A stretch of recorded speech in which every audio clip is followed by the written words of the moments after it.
അടുത്ത വർഷം തെരഞ്ഞെടുപ്പ് നടക്കാനിരിക്കുന്ന ബംഗാളിൽ ഇന്ത്യ മുന്നണിയുണ്ടോ? അല്ലെങ്കിൽ അടുത്ത വർഷം തെരഞ്ഞെടുപ്പ് നടക്കാനിരിക്കുന്ന കേരളത്തിൽ ഇന്ത്യ മുന്നണിയുണ്ടോ? ഇല്ല. ഇന്ത്യ മുന്നണി എന്ന് പറയുന്നത് പ്രാദേശിക തലത്തിൽ സാധ്യമല്ല. ഇനിയിപ്പോൾ ഈ പറയുന്ന ഡൽഹിയിൽ BJP അധികാരത്തിൽ വന്നാൽ അതിന്റെ യഥാർത്ഥത്തിലുള്ള ഗുണഭോക്താക്കളാകാൻ പോകുന്നത് കോൺഗ്രസ് ആണ്. കാരണം വെച്ചാൽ കോൺഗ്രസ് ഇനിയിപ്പോൾ അവിടുത്തെ ഒരു മുഖ്യ പ്രതിപക്ഷ പാർട്ടിയായിട്ട് വളർന്നു വരുന്ന കാര്യത്തിൽ അവർക്കൊരു സംശയമില്ല. കാരണം ആം ആദ്മി പാർട്ടിക്ക് ഡൽഹി നഷ്ടപ്പെട്ടാൽ പിന്നെ ഇന്ത്യൻ രാഷ്ട്രീയത്തിൽ തന്നെ ആം ആദ്മി പാർട്ടി എത്രത്തോളം നിലനിൽക്കും, അവരെത്രത്തോളം പ്രസക്തമാണെന്നുള്ള ചോദ്യമുണ്ട്. അതുകൊണ്ട് ആം ആദ്മി പാർട്ടിയെ തകർക്കുക എന്നുള്ളതാണ്. മാത്രമല്ല കോൺഗ്രസിന്റെ AICC തലത്തിൽ നടക്കുന്ന ചർച്ചകളിലൊക്കെ അതായത് ആം ആദ്മി പാർട്ടിയെ ഒരു വൺ ടൈം വണ്ടറായി അവസാനിപ്പിച്ചില്ലെങ്കിൽ അത് തങ്ങളെ തന്നെ ഇല്ലാതാക്കുന്ന കില്ലർ ഫോഴ്സ് ആകുമെന്നാണ് അവരുടെ മുഖ്യമന്ത്രി സ്ഥാനാർത്ഥി മുഖമില്ലാതെയാണ് മറ്റു രണ്ട് പാർട്ടികളും കേജ്രിവാൾ എന്ന മുഖം ഇല്ലാതാക്കാൻ അപ്പുറത്ത് മുഖത്തെ വെച്ചിട്ടില്ല.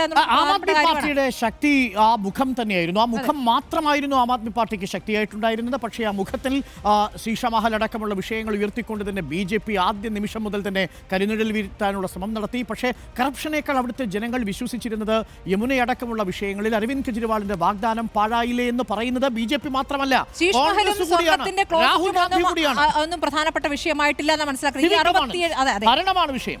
ആ ഭരണത്തിൽ രാഹുൽ ഗാന്ധിയുടെ ആരോപണം അവിടുത്തെ വോട്ടർമാർ വിലക്കെടുത്തു എന്ന് വേണം മനസ്സിലാക്കാൻ. ഒരു ഭാഗത്ത് BJPയും മറുഭാഗത്ത് രാഹുൽ ഗാന്ധിയുമാണ് അരവിന്ദ് കെജ്രിവാളിനെയും ആം ആദ്മി പാർട്ടിയുടെ ഭരണത്തെ ആക്രമിക്കുന്നത്.